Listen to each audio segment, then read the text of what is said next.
வணக்கம் மக்களே, welcome to FDFS with Mohi. So இன்றைக்கி நம்ம ஒரு ஹாலிவுட் பொலிட்டிக்கல் ஃபேண்டசி ட்ராமா மூவியாக ரிலீஸ் ஆகிருக்க மிக்கி 17 அப்படின்ற படத்தை ரிவ்யூ பண்ண போகிறோம். இந்த படத்தை இயக்கியிருக்காரு Bong Joon ho. So Bong Joon ho அப்படின்னு சொல்லும் போதே உங்க எல்லாருக்கும் ஞாபகம் வந்திருக்கும் பாராசைட் அப்படின்ற ஒரு உலகளாவிய எல்லாருமே உற்று நோக்கிய ஒரு படம். அந்த படத்துக்கு 3 ஆஸ்கார் வாங்கின படம்.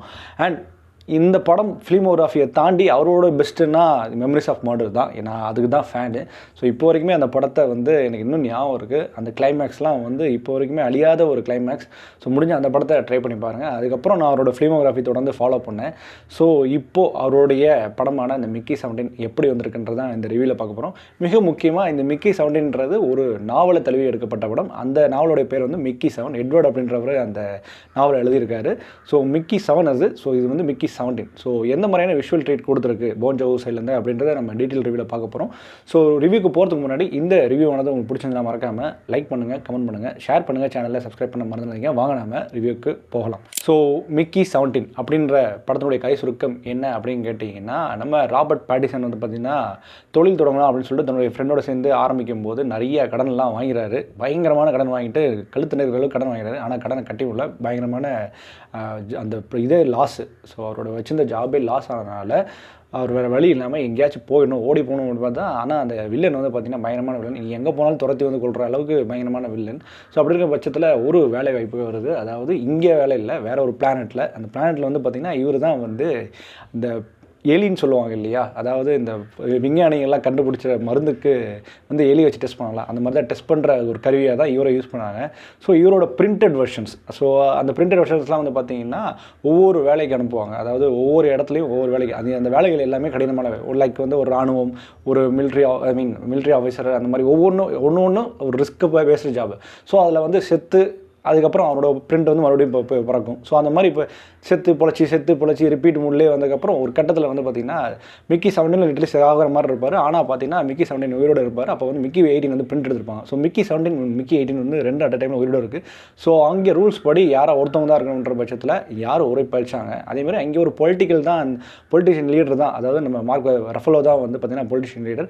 ஸோ அவர் தான் அந்த பிளானட்டில் இருக்கிறாரு. ஸோ அவர் என்ன மாதிரியான ரூல்ஸ் பண்ணுறாரு, புது பிளானட்டில் நடக்கிற விஷயங்கள் என்னென்ன, அதுதான் நோக்கி தான் இந்த படத்தை நகரப்படுது.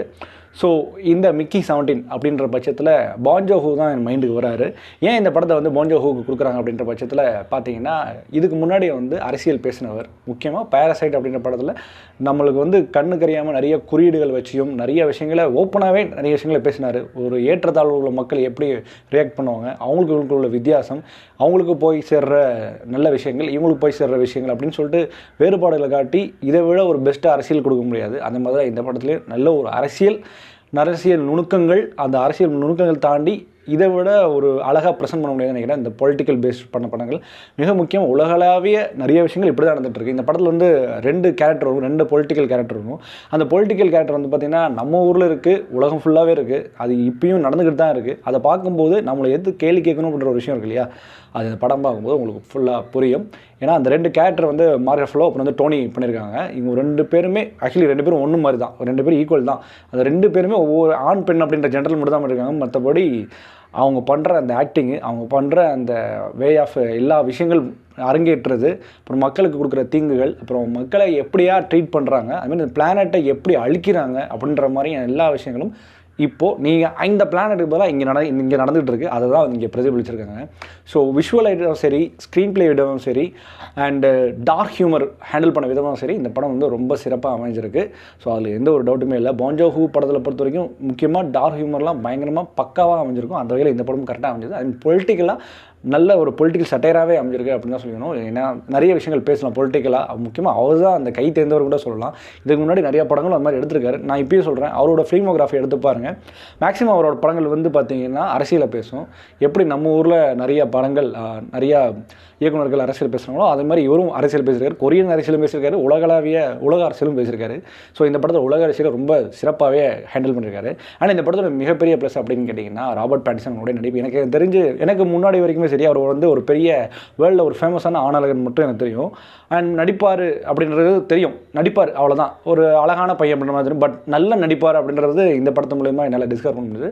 சூப்பரான ஆக்டிங் இந்த படம் ஃபுல்லாகவே அவர் டெலிவர் பண்ணியிருக்காரு.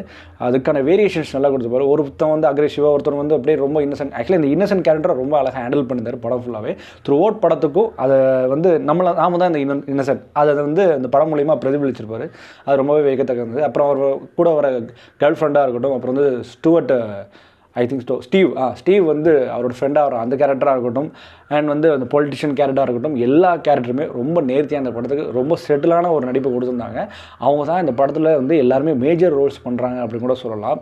ஸோ இவ்வளோ ப்ளஸ் சொல்லிட்டோம் அப்படின்னு கேட்டிங்கன்னா, மைனஸ் அப்படின்னு கேட்டிங்கன்னா, இந்த லாங்குவேஜ், இந்த பொலிட்டிக்கல் லாங்குவேஜ் வந்து இந்த குறியீடுகள் வந்து எல்லாருக்குமே புரியுமா அப்படின்றது கொஞ்சம் கொஸ்டின் மார்க் தான். ஏன்னா இது வரைக்கும் நடந்த நிறைய பேருக்கு வந்து இன்னுமே வந்து பேரசைட் புரியல அப்படின்னு சொல்லிட்டு இருக்காங்க. ஏன்னா அதோட மேக்கிங்.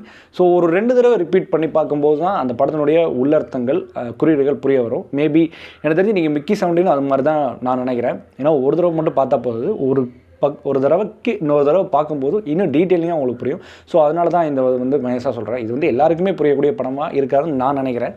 அண்ட் மோர் ஓவர் வந்து பார்த்தீங்கன்னா, இந்த படம் வந்து கொஞ்சம் ரெகுலராக நீங்கள் எதிர்பார்க்குற பான் ஜோ-ஹூ படமாகவும் இருக்காது. ஏன்னா இது வந்து வார்னர் பிரதர்ஸ் வந்து ஆல்ரெடி ரைட்ஸ் வாங்கி நீ தான்ப்பா பண்ணணும், இந்த பொலிட்டிக்கலை வந்து நீ தான்ப்பா பேசணும் அப்படின்ற மாதிரி சொல்லி வச்சனால கொஞ்சம் சினிமாட்டிக் லிபர்ட்டி நிறையா எடுத்துருக்காங்க. முக்கியமாக சினிமாட்டிக் படமாக பார்க்க தோணுச்சு. இதுக்கு முன்னாடி வந்த பான் ஜோ-ஹூ படங்கள் வந்து சினிமாட்டிக் படமாக உங்களால் பார்க்க தோணாது.